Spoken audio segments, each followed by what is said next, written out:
Día 1. Hoy se nos pide tomar nuestras medidas de la cintura, el cuello, alguna más que considerar para las mujeres, y finalmente la estatura.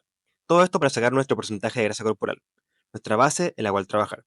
Mido 1,78 metros, cintura 85 y cuello de 39.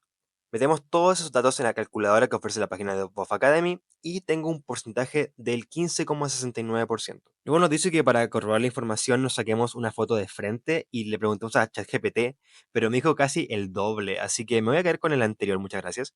Llevo haciendo ejercicio desde hace años y de hecho hace algunos meses tuve una profesional todos los medidas y resulté con 11,1%, lo que no es para nada malo, pero una serie de fracturas en el pie, más fin de semestre en la universidad, más fin de año resultó en un aumento. Así que mi objetivo en estos 90 días sería bajar la barrera del 10%. En la segunda parte del día nos dan los fundamentos del plan, que la alimentación es lo más importante junto a la actividad diaria, o sea, las bases de un déficit calórico.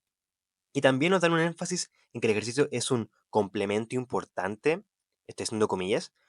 Hoy no nos dicen mucho realmente, lo que encuentro raro porque siento que esto debió ser el día cero, o sea, cosas que deberíamos saber mucho antes de siquiera iniciar el plan, pero bueno, no voy a cuestionar a Vadim.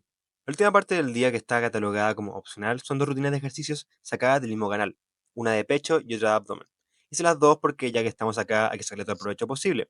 La parte de pecho fue un poco difícil al final, estoy fuera de práctica así que no me juzguen, y lamentablemente la parte de abdomen no pude hacerla porque como les dije, me estoy mejorando una lesión considerable y el video requería bastante flexión y carga en los pies. Así que prefería una de mis rutinas de abdomen favoritas. Esta vez para TEDx. Como son 10 minutos para el video de 4 minutos de Guerrero que debía hacer 2 a 3 veces, creo que es un buen reemplazo. Y para finalizar el día, solo quiero decir que encuentro hilarante que aun cuando uno de los puntos de venta más grandes del plan, y de Buff Academy en general, para ser honestos, sea el trabajo sin nada de equipo, en el primer momento del primer video del primer día, Vadim sale usando un equipo para darse elevación.